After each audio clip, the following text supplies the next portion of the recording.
Hi friends, it's me, current Droolbatz. You are about to meet retro Droolbatz, and by that I mean over a year ago I filmed a review and I was in the editing process. I had just switched editing programs, so I was still learning the process, and I thought I deleted everything I had. I thought I lost the files because I started having computer problems, and I just this past week found it. So I thought I would post it just for fun, and because I know I haven't uploaded very many things lately, so sorry about that. The holidays are kind of messing with my schedule. But anyway, so welcome to the one and probably only ever retro review. So I reviewed this movie over a year ago. Hope you enjoy it. It was on really bad like my webcam. It was really bad, so the film quality is really bad and the mic was really bad. So sorry if my voice sounds really harsh. I was trying to speak loudly into the camera, but whatever. I'm wearing the same shirt as in the review because I thought it would be fun to do a little intro for that. So anyway, I hope you enjoy this, and yeah, thanks so much. Hi, I'm Droolbatz. It's so nice to see you. Today I'm going to be reviewing the 2018 film Delirium. I'm going to be discussing it based on its premise, its production value, and how it compares or contrasts to other films of the genre. I hope you enjoy.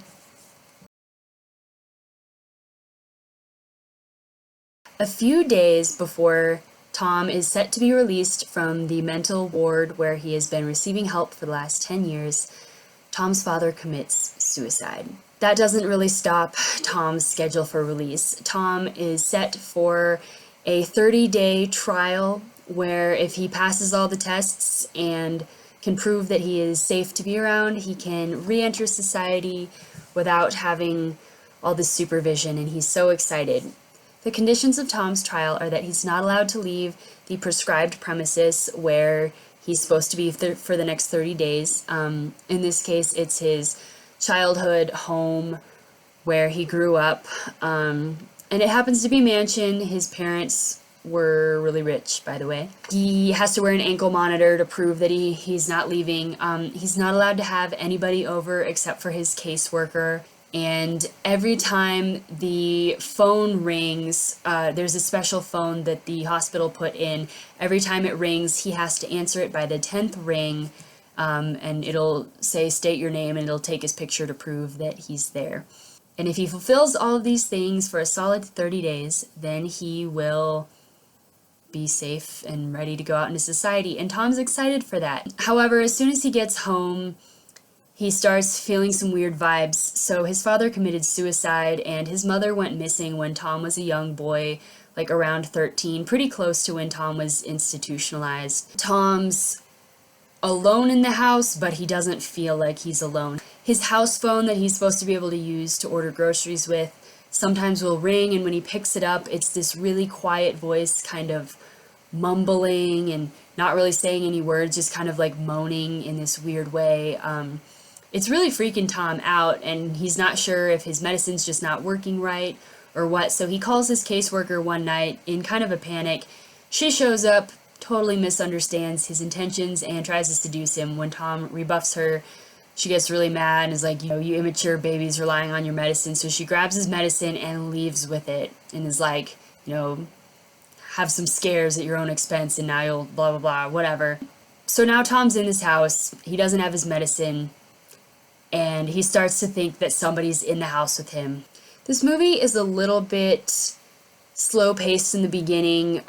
They kind of hammer us over the head with the notion that Tom needs medicine and that he's crazy or whatever. They kind of overly drove the point home, and the movie's a little bit slow in the beginning, but once it picks up speed, like after the first 20 minutes or so, the movie becomes quite suspenseful and quite entertaining. The suspense and the scares are really well spaced throughout the film. They're not all bunched up at the end or anything, so I think you'll find yourself on the edge of your seat frequently.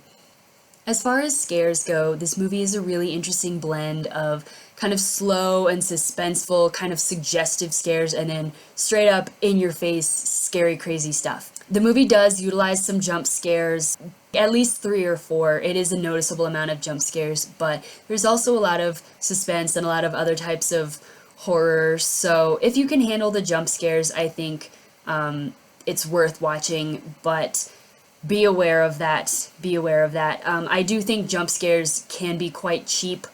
So I did think that kind of de-elevated the movie just a little bit. As far as the acting goes, the acting in this movie was excellent all across the board. Multiple characters were really good. I think probably the weakest character was the delivery girl, and even she I thought was really amazing. I think it was more a problem with her script rather than her character. Probably the best acting, though, and probably what made this movie stand out the most of all the things about this movie, was the performance given by the main actor. The way he approached this character was very unique. He's like a mature guy, like probably in his late 20s or early 30s, because he's been institutionalized for so long. But because it's his first time out in the world, he's kind of more hesitant. He's a little bit shy. He's a little bit playful. He's kind of like got like an innocent youthfulness to him, but he's still like mature. He's not like immature like a high schooler. It really made for like just an interesting character, and I think the movie could have become kind of routine if his character had been like the typical paranoid dude that or dudette that we come to see in many different movies about people with mental illness. But the way the character was portrayed was just really fascinating to me. He was just a very likable character. Like, just his mannerisms and his behavior were like really cute, but also like his concerns were very believable. So like, I don't know, he was just a really interesting character, and he jumped from emotions like, you know, back and forth very quickly, in a very convincing and interesting way, and I was just really taken by the performance.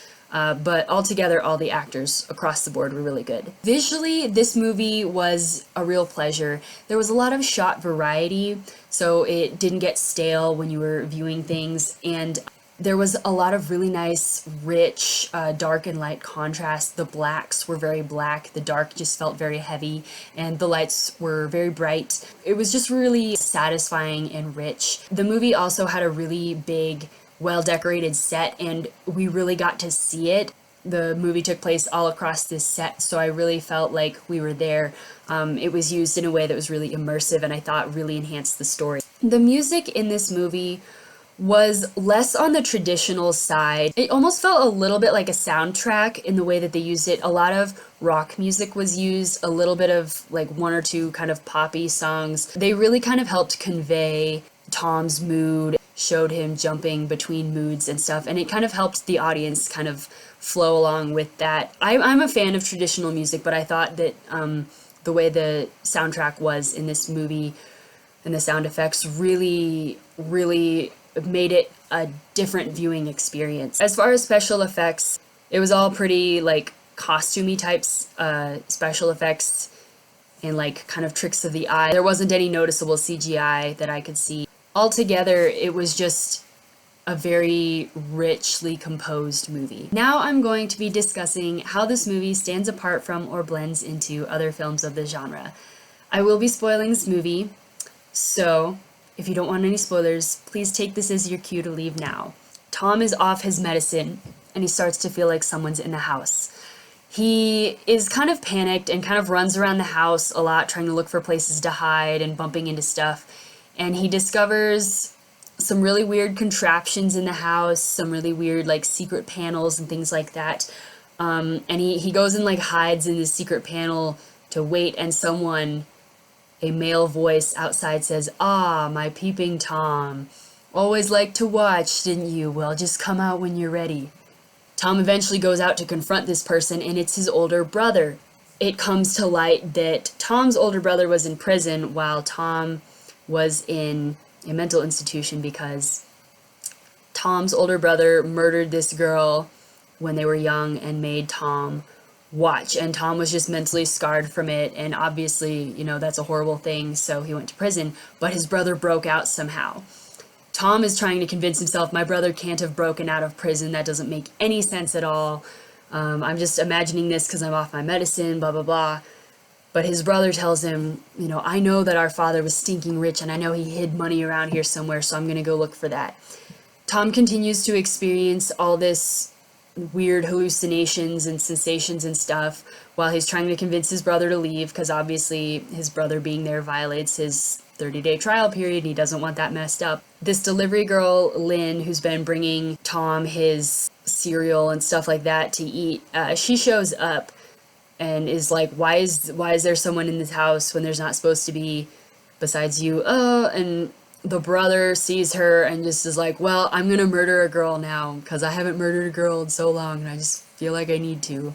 A scuffle ensues because Tom likes Lynn, and he hasn't had a good friend in a while and he feels like she's his friend, so he and his brother get in this all-out brawl. In the process, they discover a secret chamber beneath the swimming pool in the house, and the brother locks Tom down there, and Tom kind of, to his horror, discovers this living chamber down there, and this really old, haggard-looking woman who can't speak with this collar and this chain around her neck is chained down there, and he slowly comes to realize that that's his mother, and she didn't go missing when he was institutionalized. His father thought she went crazy, so he ripped out her tongue so she couldn't, tell on the sons or whatever, and locked her down there, and he gave her a phone so that she could call upstairs, and he'd bring her food. This movie obviously had a lot going on. There's a lot of stuff in there. I tried to skim over the stuff that wasn't exceptionally relevant, but there's a lot in this movie. As far as the plot goes, I thought it was a pretty unique concept.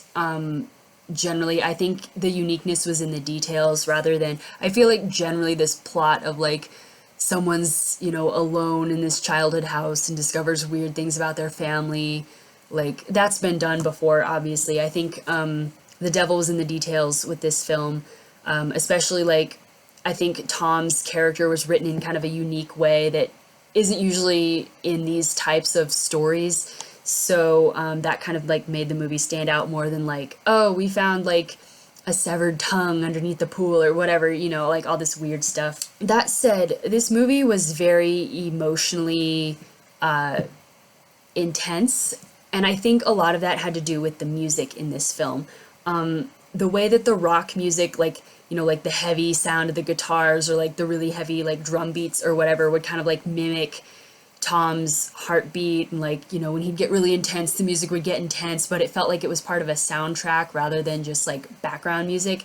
The way that the music was integrated into the movie was, I think, part of what made the movie a little bit more of an intense experience. There was a similar film that I watched a while ago called Christie. I'm not going to talk about the plot in detail. Basically, this girl is alone on her college campus for Thanksgiving all by herself, and a cult breaks in and tries to murder her while she's by herself in a case of mistaken identity.